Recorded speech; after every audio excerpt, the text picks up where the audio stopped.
Hello friend, स्वागत है आप सभी का स्किल विद्या स्टडी पर। और एलटी ग्रेड शिक्षा की 9000 अधिक पदों पर होगी भर्ती।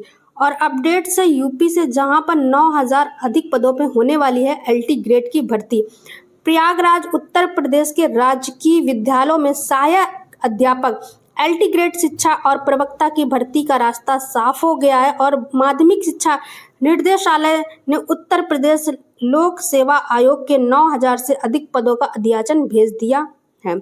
और इसका जो अध्याचन है वो भेज दिया गया है। नई भर्ती के लिए आयोग जल्द ही विज्ञापन जारी कर सकता है। इसके पूर्व आयोग की एलटी ग्रेड शिक्षक व प्रवक्ता भर्ती के लिए 8905 पदों का अध्याचन मिला था, लेकिन विषयवार आरक्षण निर्धारित न होने के कारण आयोग ने माध्यमिक शिक्षा निर्देशालय को अध्याचन वापस भेज दिया था और आरक्षण निर्धारण के बाद दोबारा अध्याचन भेजने के लिए कहा था। 2 माह बाद निर्देशालय ने अब विषयवार आरक्षण सहित करीब 9017 पदों का अध्याचन आयोग को भेज दिया। निर्देशालय के सूत्रों के अनुसार ई अध्याचन 2 दिन पहले भेजा गया।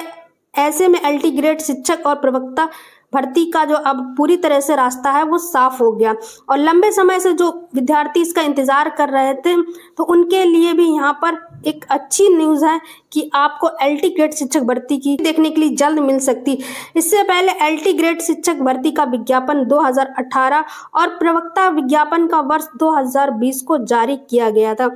लगभग 7 साल एलटी ग्रेड शिक्षक भर्ती का इंतजार कर रहे नए विद्यार्थी के लिए आयोग और शिक्षा निर्देशालय पर 1 साल के दौरान 20 से अधिक बार अभ्यर्थी धरना कर चुके हैं। और लगभग 20 बार यहाँ पर धरना हो चुका है कि एलटी ग्रेड की जो शिक्षक भर्ती है वो उसको जल्द निकाला जाए।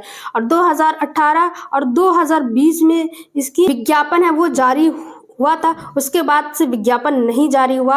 और नेक्स्ट अपडेट से जहां पर स्कूलों का विलय करने के बजाय संसाधन व शिक्षक बढ़ाए जाएं, ये राष्ट्रीय शैक्षिक महासंघ के प्रतिमंडल के द्वारा स्पष्ट किया गया है। और यहाँ पर लोग कोर्ट जाने की भी बात कर रहे हैं कि स्कूलों को विलय ना किया जाए बल्कि उनके संसाधन को बढ़ाया जाए, उनकी गुणवत्ता को बढ़ाया जाए, जिससे स्कूलों में नामांकन की वृद्धि हो। देखिए, कम नामांकन वाले परिषदीय विद्यालयों के विलय पैरिंग के विरोध में मंगलवार को राष्ट्रीय शैक्षिक महासंघ भी आ गया। संघ के प्रतिमंडल ने महानिदेशक स्कूल शिक्षा कंचन वर्मा से मिलकर इस निर्णय को वापस लेने और स्कूल को विलय की जगह संसाधन व शिक्षक बढ़ाने की मांग की है।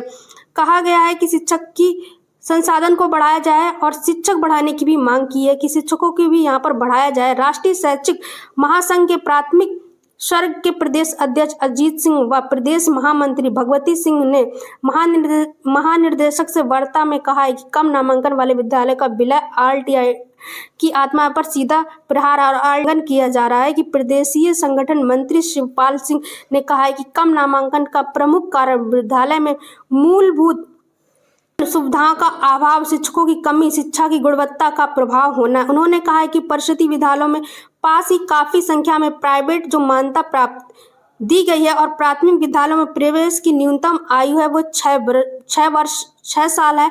और वहीं जो प्राइवेट स्कूल है उसमें जो न्यूनतम आयु है वो 5 वर्ष है, जिसमें क्या हो रहा है कि प्राइवेट स्कूल में विद्यार्थियों की संख्या वो बढ़ती जा रही है। विद्यालय विलय में प्रशिक्षुक शिक्षकों का भविष्य भी अंधकार में है। और यहाँ पर जो भर्तियां निकलती थी प्राथमिक स्तर के लिए डीएलएड बीएड किए अभ्यर्थियों के लिए, उसको भी अंधकार दिख रहा है। विद्यालय बंद होने के शिक्षकों के पद समाप्त होंगे। और प्रतिमंडल ने प्रदेशीय कार्य अध्यक्ष मता दीन द्विवेदी आदि शामिल है। उनका कहना है कि अगर सरकारी स्कूल विलय कर दिए जाते हैं तो फिर तो वैकेंसियां तो सारी समाप्त हो जाएंगी शिक्षक भर्ती की। तो इसके बाद में यहाँ पर कोर्ट में भी जाने का निर्णय लिया गया है कि कोर्ट जाने की तैयारी कर रहे हैं कि महासंघ के जो राष्ट्रीय शिक्षक प्रतिमंडल है उन्होंने कहा कि इस बात के लिए कोर्ट में भी जाएंगे। दूसरी तरफ यूनाइटेड टीचर्स एजुयूट इस मामले में न्यायालय जाने की तैयारी में है। इसके लिए मंगलवार को बरेली में बैठक में पद अधिकारियों ने सभी ब्लॉक अध्यक्ष व मंत्री के निर्देश दिए कि अपने अपने ब्लॉक के विलय वाले स्कूलों को सूची संगठन को संबंध उपलब्ध कराएं। सिर्फ बरेली की इनकी संख्या जो है 617 है। बैठक में जिला अध्यक्ष भानु प्रताप और सिंह, महामंत्री हरि सिंह बाबू, उपाध्यक्ष रमेश मौर्य आदि उपस्थित रहे, जिन्होंने कहा है कि इसका जो मामला है वो कोर्ट तक लेकर जाया जाए कि जो विलय हो रहा है उसको विलय को रोका जाए। अगर ऐसे ही विलय होते रहे तो फिर तो शिक्षक भर्ती तो आना इम्पॉसिबल है। अगर यूपी में देखा जाए, वहीं दूसरे स्टेट की बात करें बिहार में, तो बिहार में तो वैकेंसी पे वैकेंसी आ रही है, जहाँ पर चुनाव भी है। तो फिलहाल यूपी की तो एक तरफ कहा जा रहा है कि वैकेंसी देंगे और दूसरी तरफ स्कूलों को विलय भी कर रहे हैं। तो इस तरीके के अपडेट्स के लिए मेरे चैनल को सब्सक्राइब करके बेल आइकन को प्रेस करना ना भूलें। Thank you for watching the video.